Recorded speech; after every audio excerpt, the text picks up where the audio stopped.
Hello दोस्तों, good evening. कैसे हैं आप सब? आई होप आप सब बहुत अच्छे होंगे।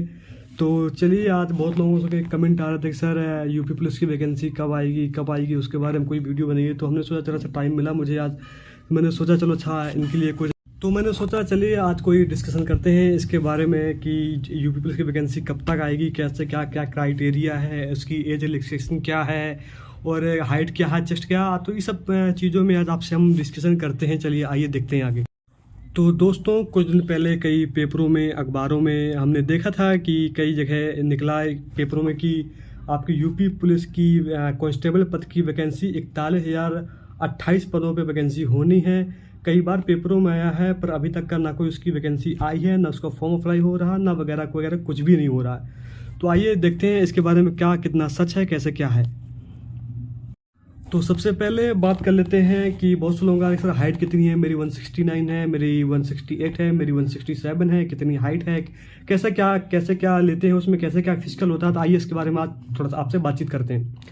देखिए, हाइट की बात है तो ओबीसी, एससी और अनरिजर्व कैटेगरी, जनरल कैटेगरी की जो मेल कैंडिडेटों के लिए वह 168 सेंटीमीटर होना चाहिए। और वहीं अगर देखें गर्ल्स कैंडिडेट के लिए, फीमेल कैंडिडेट के लिए, तो उनकी जो हाइट लेते हैं वो 152 सेंटीमीटर समथिंग होनी चाहिए। वहीं बात करें एसटी मेल कैंडिडेट की, तो जो उनकी हाइट है वो 160 सेंटीमीटर एंड, और उनकी फीमेल कैंडिडेट की बात करें एसटी में, तो उनकी 140 सेंटीमीटर की हाइट लेते हैं। तो हम सब तो शायद अब मुझे पूरी उम्मीद है कि हाइट के बारे में जो आपका इशू था वो पूरा कंफर्म हो चुका होगा। तो आइए बात करते हैं अब चेस्ट के बारे में कि जो ओबीसी, एससी और आपका अनरिजर्व कैटेगरी हुआ, उसमें चेस्ट कितना लेते हैं। तो उसमें दोस्तों, उसमें चेस्ट की बात है तो 79 से लेकर 84 के बीच में समथिंग आपका सीना होना चाहिए, और मिनिमम 5 सेंटीमीटर का फुला होना चाहिए, आपका जो एक्सपेंशन होना चाहिए 5 सेंटीमीटर का। ये है आपकी बात कर रहा हूँ मैं अनरिजर्व ओबीसी, एससी कैटेगरी के मेल कैंडिडेट की बात में, और फीमेल कैंडिडेट में कोई इसका इशू ही नहीं रहता। इसके बाद आपका बात करते हैं एसटी कैंडिडेट के बारे में। तो एसटी जो कैंडिडेटों को उनके लिए होता है 77 से 82 सेंटीमीटर होना चाहिए, और उनमें भी 5 सेंटीमीटर का मिनिमम फुला होना चाहिए आपका। तो आपका ये चेस्ट के बारे में सार जो भी इशू होगा वो आपका कंप्लीट हो गया होगा।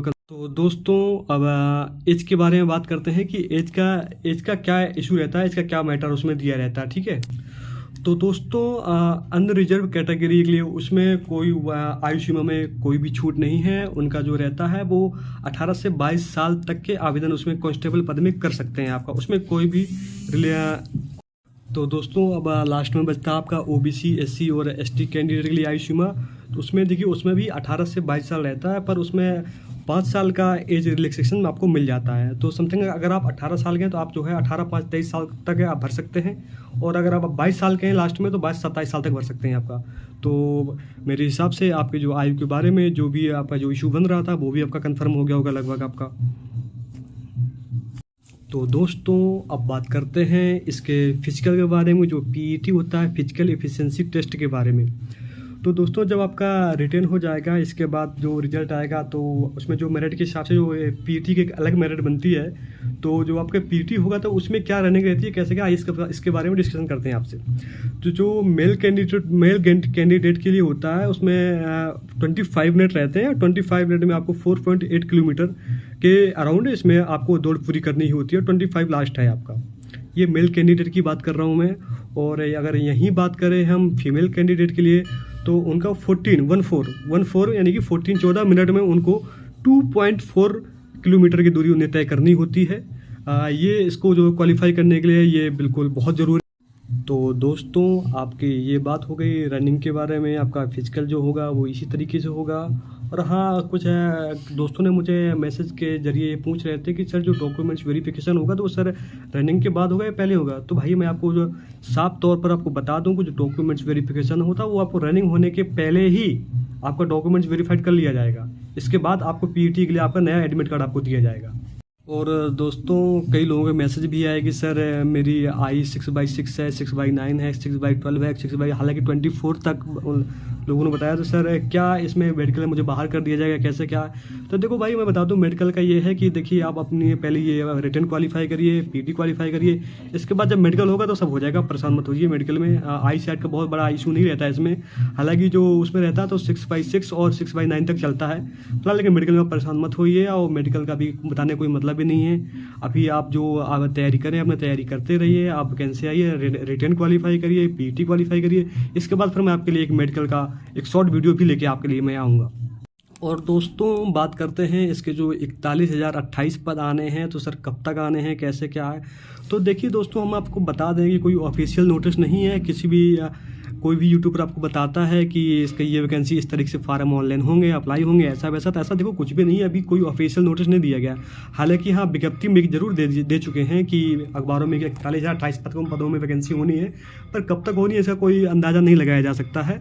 और अंदाज़ा लगाने को जैसे लगा दो, उसका कोई मतलब ही नहीं है। देखिए हम दोस्तों हम बता दें, और हालांकि इसमें कुछ ट्विटर में कुछ अभियान वगैरह चलाया जा रहा है, तो उसमें से कुछ लोगों ने ये भी उसमें अभियान में डाल दिया कि पिछले 5 सालों से कोई वैकेंसी ही नहीं हुई है।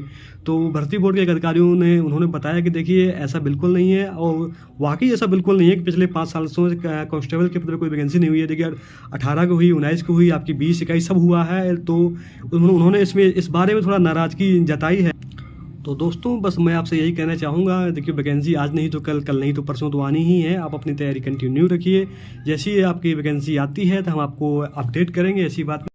तो दोस्तों एंड में मैं यही कहना चाहूँगा कि आप अपनी तैयारी कंटिन्यू रखिए। और अब मेरा भी देखो टाइम हो चुका है ड्यूटी का, तो अब मैं भी जा रहा हूँ। और आप अपने पढ़ाई पे कंटिन्यू रखिए, उस पर ज़्यादा फोकस मत करिए। वैकेंसी कब आनी है, वैकेंसी आएगी बिल्कुल ज़रूर आएगी, कब तक नहीं आएगी जरूर आएगी, कभी ना कभी तो आएगी। आप अपनी तैयारी कंटिन्यू रखिए, जैसी वैकेंसी आए बस आप इसका रिटर्न दें और आपका हो जाए फाइनल। तो आपके साथ मेरी बेस्ट विशेज हैं। और तो दोस्तों लास्ट में मैं यही कहना चाहूँगा कि आप अपनी तैयारी को कंटिन्यू रखें। जैसे ही कोई इसकी कांस्टेबल की वैकेंसी आती है तो आप इसमें तुरंत अपना रिटर्न दें और आपका बिल्कुल धड़ाके से बिल्कुल हो जाए। और लास्ट में चलते चलते बस मैं यही कहना चाहूँगा, अगर मेरे वीडियो आपको पसंद आते हैं, अच्छे लग रहे हैं, तो चैनल को लाइक शेयर सब्सक्राइब करें। मिलते हैं आपको नेक्स्ट वीडियो में एक नए मैटर के बारे में मिलते हैं। अब जब तक के लिए आप सब अपना ख्याल रखिए, तब तक के लिए जय हिंद।